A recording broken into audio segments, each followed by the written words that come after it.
Meet Giovanni, a hater whom over time I've managed to convert not only into a fan, but also into my friend and collaborator, mainly because being an engineer can only be a plus for the Passione Motori channel. Just imagine, he never comments on YouTube. The only time you have to comment on a video, what do? He takes one of my videos in which I was driving a modified Vespa on the road and comments on it negatively. And in the end, he was right because he cautioned me not to be foolish so as not to set a bad example for the younger ones who followed me. The problem though, I was young too. It's not that I was completely right, it's just that in my time, mobile phones, video phones, and especially the internet didn't exist. We had embarrassingly slow modems. So our nonsense, which was exactly the same as yours, left no trace. That's right. Instead, the difference is that now anyone can upload everything he does to YouTube, but if you go to my channel, you will see the evolution or the start of the scooter, as you've seen. Then I moved on to car videos. I had started with my mother's Clio, which I had let off. And then later, when I started working as a laborer, I bought my first car, which was the 500 Abarth. Really, you saw, I bought the 500 Sporting and then switched to the 60 horsepower Punto. Wow.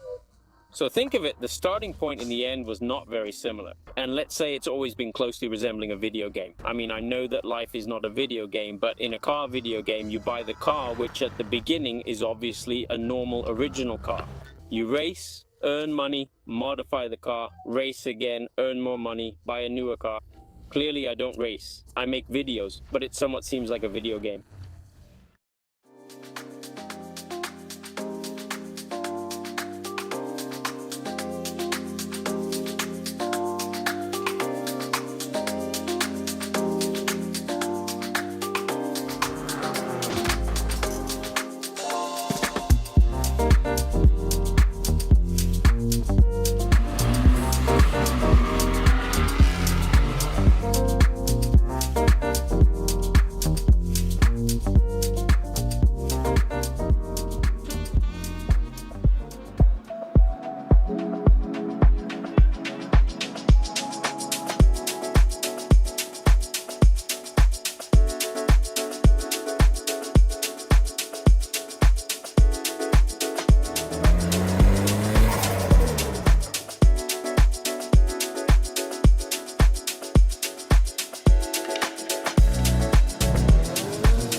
Yes, but you know life isn't a video game. If you're working on cars, particularly older ones not manufactured recently, where you have to source parts from abroad, find the right supplier, the correct part, the best workshop, a skilled mechanic, the precise mapper, you constantly find yourself in a world of trouble. It's quite the time sink. It costs money too, lots of money. Stress, indeed stress. And beyond that, you can't even enjoy your project. It's true, it really is. And this is the difference between, let's say, custom cars, maybe even higher performing of a certain age, and these ones. You can indulge in your passion for your car with greater serenity. You live it differently. And in the end, Giovanni really helped me. I relived the excitement of the night before picking up the new car, being unable to sleep out of joy, and then the adrenaline of driving to the dealership, with the happiness of knowing that I would be returning home with my new car. And in this case, calmness as well, because I'm not taking an old classic car that could potentially hide a problem, starting off my journey with anxiety. And even though I'm about to pick up a very significant car, perhaps the most important of my life thus far, I didn't dress any differently than I usually do. I didn't put on a shirt or anything similar. I just want to let loose and go enjoy my new car without thinking about anything but the car. I'm wearing simple sneakers, a t-shirt, jeans, nothing special, just my usual attire. Because this car is for me. It's not about looking cool or proving anything to anyone. It's not to pat myself on the back. It's not a gift of any kind. Rather, it's the peace of mind I'm giving myself by using a car like this. And it's genuinely a new experience.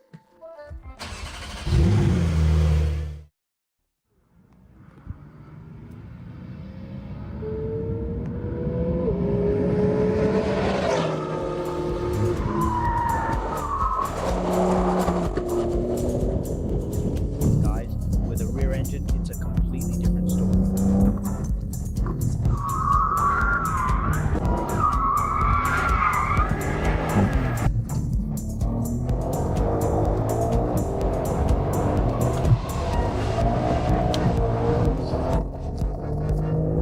This twin-turbo six-cylinder boxer has tremendous torque, has the push of a race car, and there's even a seat in the back.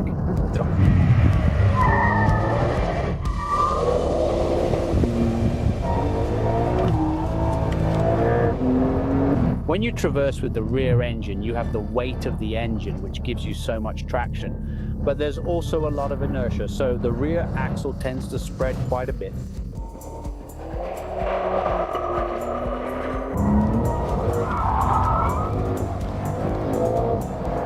It has built-in electronic suspensions, and by pressing a little button, they become harder. They let you enjoy the ride on the track, and when you want to soften them, you can go shopping. This car doesn't have a spoiler on the rear, so it has a wing because you need to maintain traction at the back regardless. We have the wing that's operational, it rises and falls to give you more or less lift, and it's turbocharged.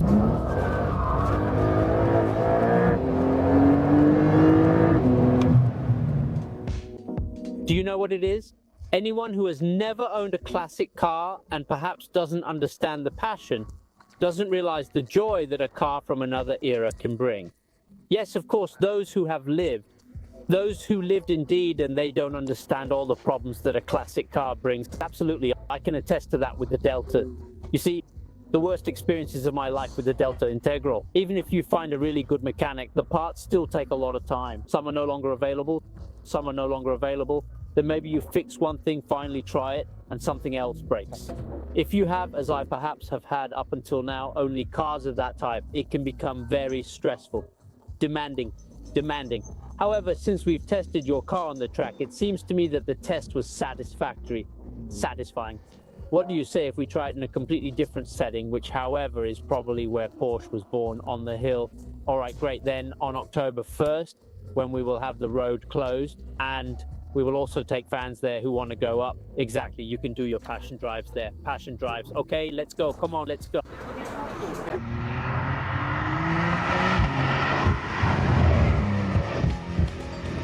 This car is unlike anything I've ever experienced. I'm usually used to pure sports cars. This machine could pretty much be used for anything, but it goes beyond that. It's all about the way it's driven, how it takes corners, the speed of the gearbox, the torque. The traction it gives is astounding. And being turbocharged, it makes this wonderful purring sound whenever I let off the gas. Obviously, with the cantilever engine, you need to handle it with care, as it is rather heavy in the back. For great traction, you have to be a little gentle during those turns, and let's say this gives the car even more life. Something incredible, beautiful.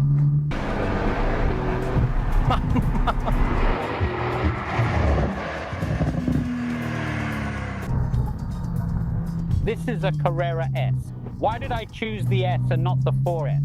Because clearly the 4S had all-wheel drive and the S has rear-wheel drive, so I can feel it trying to entertain me occasionally. And it's amazing how this car drives so badly.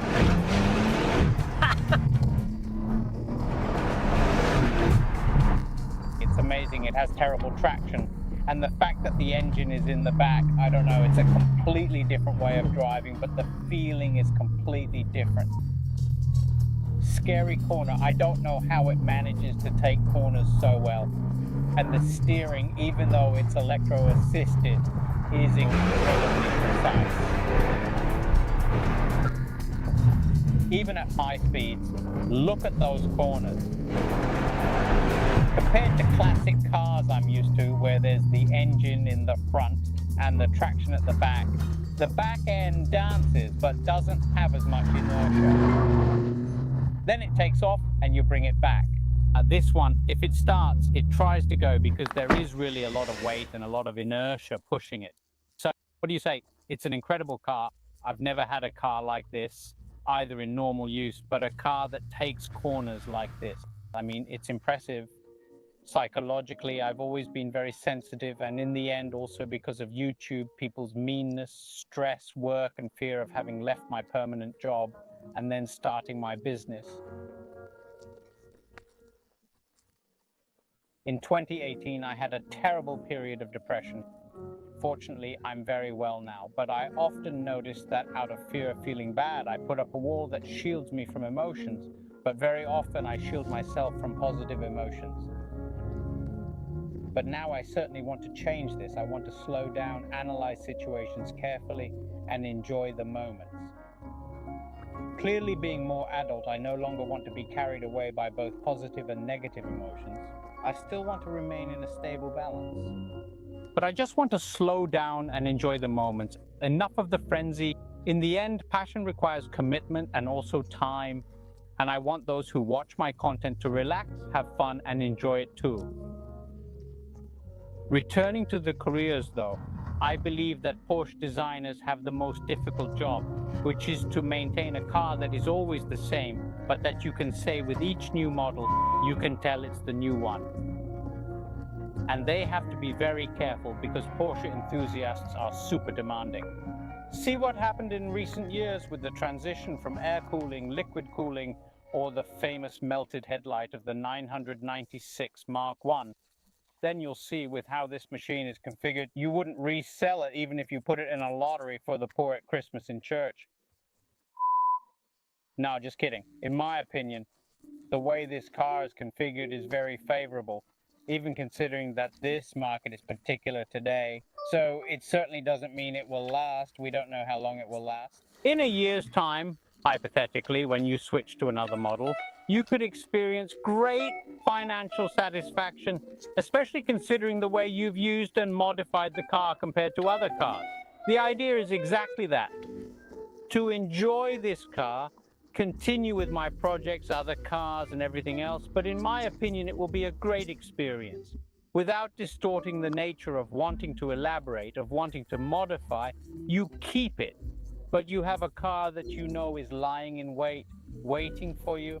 You turn the key and you go. My first supercar, and above all, my first Porsche. Of all of them, it is the one that has always inspired me the most due to its history, the peculiarities of the brand, and the importance it gives to its tradition. Then clearly there's the peace of mind, the reliability, and the way it drives. I believe that this is a new beginning, a new evolution. But in the end, after all the ones done over the years, why not one more?